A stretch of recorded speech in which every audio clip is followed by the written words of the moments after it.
Makalipas ang ilang araw, sinubukan nilang wasakin si Mr. Kim para subukin ang kanyang katapatan. Makikita siya sa isang madilim na silid kung saan umalingaw-ngaw ang isang boses na parang familiar sa kanya. Malalim, mabigat at aksento ng North Korea. Sa may dingding ay kita ang watawat ng North Korea. Inabayaan ka na nila, Kim Do-yeon. Saad ng lalaki. Ibinenta ka na ng South. Magsalita ka lang at pananatilihin ka naming buhay, dagdag niya. Sabihin mo ang lahat ng ginawa mo, pangalan ng ahensya mo at lahat ng mga taong gumamit sa'yo, paliwanag niya. Ngunit isa lamang itong palabas. Lahat ay peke. Ang aksento, ang banta, ang dugo sa kamao ng interrogator. Lahat idinisenyo para buksan ang bibig niya at maibenta ang lahat ng tinuro sa kanya ng ahensya. Inaasahan nilang matatakot siya, iiyak, magmamakaawa, pero wala silang nakuha. Kahit halos mamatay na siya sa sakit, hindi siya umimik. Manhid na ang katawan niya. Para siyang nakalutang sa isang masamang panaginip na hindi siya magising-gising hanggang sa ilabas ng interrogator ang electric machine. Bago pa niya ito kuryentehin ay binanggit niya si Minji, ang anak niya. Kung hindi ka pa iimik, papahirapan ko din ang anak mo kagaya ng nangyari sa'yo. Bulalas niya. Pagkatapos ay tinawag siyang 66. Doon siya nagbantig. Itinutok niya sa kanyang kuryente hanggang eto ay bumagsak sa sahig. Sa isang iglap, nakawala na siya sa upuan. Lumabas siya sa pasilidad na parang isang multong bagong gising. Pagkapasok sa kabila, biglang bumukas ang ilaw at sa dulo ng silid ay naroon sina General Kang at Mole Cricket. Pumasa ka sa pagsubok saad nila hanggang ilatag nila ang isang kasunduan. May tatawid na mataas na opisyal mula sa North. Napakahalaga para pabayaan, napakadelikado para ilantad. Kailangan nila ng anino para magbantay sa isa pang anino. At si Kim Do-yeon ang napili nila. Dapat manatili siyang buhay hanggang matapos ang convention. Kapag naitawid mo ito, tapos na ang misyon mo. Ikaw at si Minji, bibigyan ng bagong buhay. Bagong pangalan, bagong ID. Walang nangahabol, walang nanglilingon. Magiging normal na mamamayan na kayo ng South Korea, magiging malaya na kayo. Paliwanag ni General Kang. Dahil wala siyang pagpipilian, pumayag siya. Walang kaalam-alam kung sino ang taong kailangan niyang protektahan kapalit ng kalayaan nila ng kanyang anak. Ano ang mangyayari sa anak ko habang nasa misyon ako? Simple lang ang kasunduan. O protektahan ng ahensya si Minji, basta tuparin mo ang usapan. Ang protektahan ng defector habang nagpapatuloy ang convention ng North at South. Samantala, tinurukan ng pampatulog sina Hansu at Jin Cheol bago palayain. Dinala sila sa isang malayong lugar at iniwan na parang basura sa gitna ng kawalan. Hindi nagtagal, nakawala na si Hansu. Gumapang at tumakbo hanggang sa makarating sa isang maliit na tindahan at doon siya natauhan. Nasa Henan pala sila, ang pinakadulong bahagi ng Timog Korea. Ilang saglit pa ay sumunod din si Jin Cheol.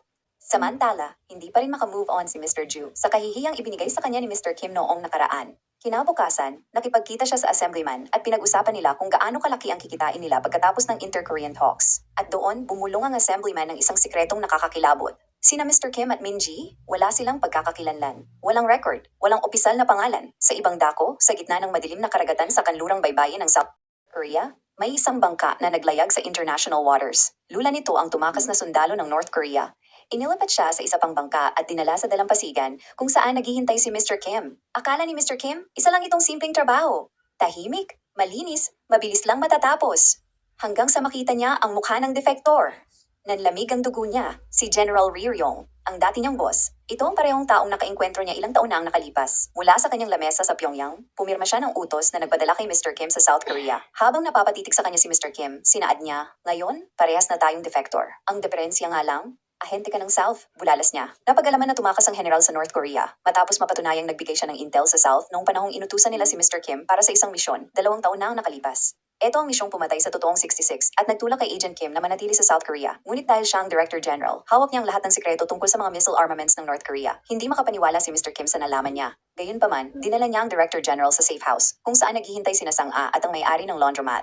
Gayon, magkasama silang naroroon sa iisang safe house, na parabang ang mga pader ay hibla na lang ng buhok ang nasa pagitan. Paulit-ulit na binabanggit ni Riryong ang nakaraan at sinaad na dapat magkasundo sila sa isang bagay dahil parehas na lang sila ngayon ng sitwasyon.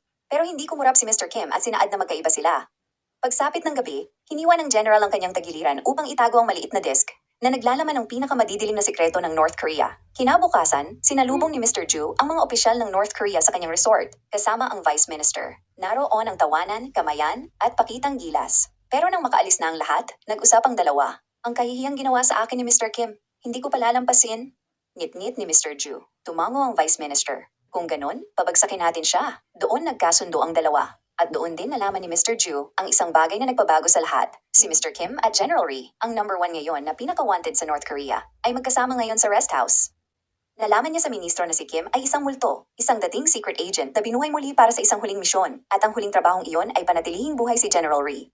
Dito pumasok ang pagtataksil, at nangyari ito sa harap mismo ng lahat. Sa ilalim ng malamlam at kumikislap na ilaw ng Inter-Korean Liaison Meeting, kung saan bawat salita ay sinusukat at bawat kamayan ay para sa camera, ibinulong ni Mr. Ju ang sikreto sa isang kinatawan ng Norte. Sinabi niya kung saan nagtatago si Riryong, at kung sino ang nagbabantay sa kanya, walang iba kundi si Agent Kim. Code 66, hanggang ikasa na ang patibong. Wala pang isang oras, gumalaw na ang mga tao mula sa norte. Tahimik, mabilis, papalapit sa safe house para kunin pabalik ang general. Gayunpaman, nahuli sila ng isang hakbang. Agad naghiwalay ang apat at tumakbo palayo sa lugar, ilang segundo bago gibain ang pinto ng safe house. Ang sumunod ay habulan sa dilim. Umuugong ang mga makina, patay ang mga ilaw ng sasakyan, ang soul ay nagiging guhit na lang ng neon sa bilis. Sa gitna ng lahat ng iyon, may napansin si Kim na hindi tugma. Hindi sila mga assassins. Kung assassin sila, matagal na siyang patay. Isang dosenang beses na sana siyang tinamaan. Tinatarget nila ang gulong. Ang braso. Kahit saan, wag lang sa ulo. Gusto nilang manatiling buhay si General Rhee. Bakit isusugal ng Pyongyang ang lahat para buhay na makuha ang taong tinawag nilang traitor? Ang taong bumaril sa tatlo nilang sariling sundalo? Sa sandaling iyon, naiintindihan na ni Mr. Kim ang lahat. Hindi ito execution squad. Ito ay retrieval team. At kung ano man ang sikretong dala ni General Rhee mula sa Hilaga, mukhang mas mahalaga ito kesa sarili nilang buhay. Isa na lang ang natitirang lugar na maaari nilang puntahan. Ilang saglit pa, tumawag si Sanga. Agad niya itong inutusang huwag magsabi sa SMD kung nasaan sila ngayon. Hindi niya kayang isugal ang sitwasyon. Diretso siyang nagtungo sa lugar ni Park Jin-cheol, isang lihim na lugar na hindi basta-basta matunto ng kahit sino. Sa loob, tila normal ang lahat. Magkasamang nagkukuwentuhan at nagtatawanan sina Jin-cheol at Seong Han-soo, na ngayon lang muling nakahinga ng maluwag. Nangako pa silang hindi na sila muling mangingialam pa kay Kim Do-yeon. Dahil tuwing kasama nila ito, sila ay napapahamak lamang. Ngunit ang panandaliang katahimikan ay biglang naputol ng bumukas ang pinto. Nakatayo roon si Kim Do-yeon, na para bagang may gustong sabihin. Matapos ang ilang palitan ng salita, isang lalaki ang pumasok. Ang huling taong hindi nila inaasahang makita, si General Rhee Ryong, isang general mula sa North Korea. Biglang nanahimik ang buong silid.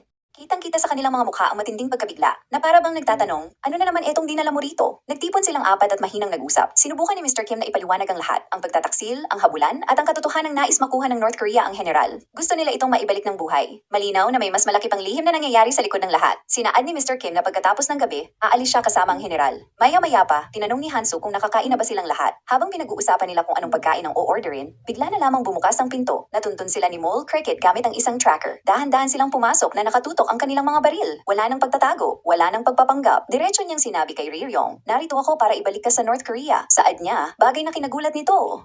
Agad namang hinarap ni Mr. Kim ang director at nagtanong, ano ba ang binabalak mo? Malamig ang naging sagot nito. Sa totoo lang, simula pa lang ay kinamumuhian ko na ang misyong ito. At mas lalo kong kinamumuhian ng mga komunista kasama ka, bulalas niya. Huwag mong gawin ito, saad ni Mr. Kim. Ngunit ginamit ng direktor ang kanyang anak bilang pain upang mapilit siyang sumuko. Kinuha niya ang kanyang baril at sa malamig na tinig ay sinabi nito, bigo ka sa iyong misyon, Agent 66. Sa episode na ito, makikita natin na ang tunay na katapatan ay nasusubok sa harap ng matitinding pagsubok. Hindi lahat ng taong akala nating kakampi ay mapagkakatiwalaan. At kung minsan, ang pinakamalaking panganib ay nagmumula mismo sa mga taong inaasahan nating poprotekta sa atin. Gayunpaman, ang pagmamahal sa pamilya ay kayang magtulak sa isang tao upang isakripisyo ang lahat.